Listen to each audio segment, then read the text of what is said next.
Welcome to this source analysis. Today, we are exploring a truly brilliant piece of academic critique.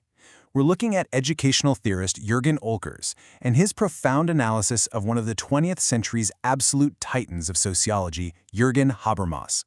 You see, Habermas built this incredible, sweeping theory about how modern society functions, but according to Olkers, he left out one of the most important pieces of the human puzzle.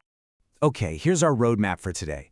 We'll start by looking at Habermas and modernity, move into the clash of system versus life world, uncover what we're calling the pedagogical gap, explore how school actually goes way beyond the life world, and we'll wrap up with the paradox of education. Let's get right to it. Section 1. Habermas and Modernity. To really understand this critique, we need to look directly at our primary text, Jürgen Olkers' 1983 publication in the Journal of Pedagogy. Olkers published this to address what he saw as a massive, glaring blind spot in Habermas's magnum opus, the theory of communicative action. Olkers recognized that Habermas had built an incredibly powerful framework, but it completely missed the reality of how human beings actually learn to be part of this modern world. To actually see that blind spot, we first have to unpack a bit of Habermas's terminology. He basically divides human behavior into two main buckets. The first is communicative action. Now let's break down this dense jargon. Essentially, this is action oriented purely toward mutual understanding. It's when you and I sit down to talk and reach a genuine consensus, completely free from hidden agendas or power plays. In Habermas's mind, this is the absolute ideal way humans connect. It's the organic glue of a healthy society. Now flip that completely for his second category, purposive rational action, or instrumental rationality. This is highly strategic. It is oriented purely toward personal success, egoistic calculation, and sheer efficiency. Think of it as treating other people and the world around you merely as a means to an end. And here is the kicker. Habermas believes that this cold, calculating rationality is dangerously taking over modern society, literally crowding out our ability to just naturally connect and understand one another. Which brings us to Section 2, System versus Life World. Where do these actions actually happen? Now, what's really interesting here is the incredibly rigid boundary Habermas draws. He maps these two actions onto totally distinct spheres of society. On one side, you have the system. Think of the capitalist economy or the sprawling state bureaucracy. The system runs entirely on that cold, success-oriented action. But on the other side, we have the life world. These are spaces like our families, our deep friendships, the public square. The life world is supposed to be the natural, safe home of organic, communicative, understanding-oriented action. And this leads us to the core conflict in Habermas's entire worldview, the colonization of the life world. For him, the ultimate tragedy of the modern world is exactly this. The calculating bureaucratic logic of the system is aggressively bleeding into and taking over our natural spaces. Everything, and I mean everything, is being monetized, bureaucratized, or legally regulated. It's crushing our organic human consensus. It's an incredibly powerful, albeit pretty pessimistic, view of modern life. So moving to Section 3, the pedagogical gap. This is where Olkers looks at this epic battle and realizes something huge is missing. Where is education? Seriously, where is it? It's such a profound pivot. Think about it. If the life world is all about organic human consensus and domination-free communication, well, how do kids actually learn that rationality in the first place? You aren't just born knowing how to engage in high-level, domination-free discourse, right?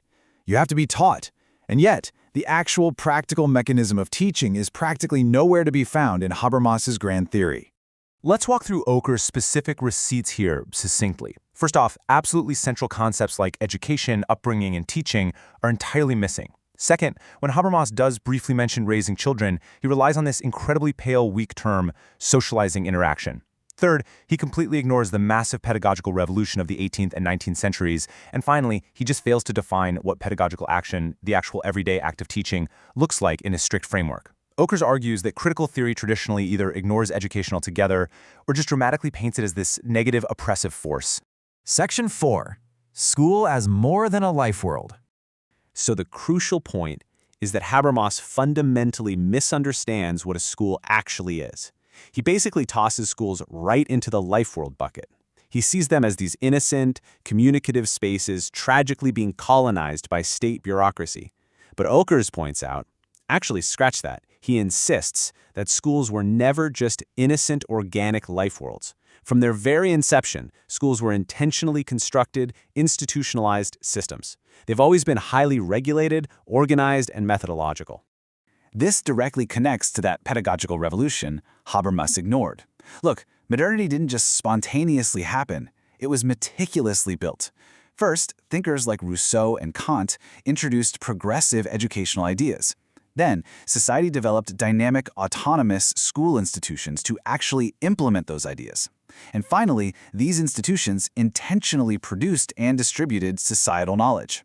Modernity absolutely relies on this highly institutionalized system to socialize us. Education isn't just natural communication, it is a deliberate, highly organized process of making modern citizens. Which brings us to our final stop, Section 5, the paradox of education. Oakers describes teaching as a risky communicative intervention. And this concept completely breaks Habermas's neat little binary boxes. Think about a teacher in a classroom. Are they just naturally communicating without an agenda? Absolutely not. Their actions are highly strategic, methodological, and purposive. It's what Habermas would call calculating. But here is the catch. Unlike a capitalist seeking profit, the teacher's strategic calculation is aimed entirely at the other person's success, not their own egoistic gain. It is calculated action strictly for the sake of empowering someone else. This builds directly into what we call the Kantian paradox of education. Let's unpack this quote. Act upon them situationally on the one hand and liberate them processually on the other. A teacher has to accept the child as a free human being, yet simultaneously and intentionally act upon them to develop that very freedom. You are literally using intervention and control to produce independence and autonomy. It is a brilliant, messy reality that Habermas's clean categories of system versus life world completely fail to capture. And this brilliantly illustrates the ultimate takeaway for us today. Modern society isn't just some tragic story of cold systems crushing organic life worlds. No, it's held together by the intentional, highly structured, yet deeply human act of education. Oakers proves that without a theory of education, any theory of society is fundamentally incomplete. Which leaves us with a profound, almost dizzying question to ponder. How do you strategically teach someone to be free? Thank you for exploring this source material with me, and keep questioning the systems around you.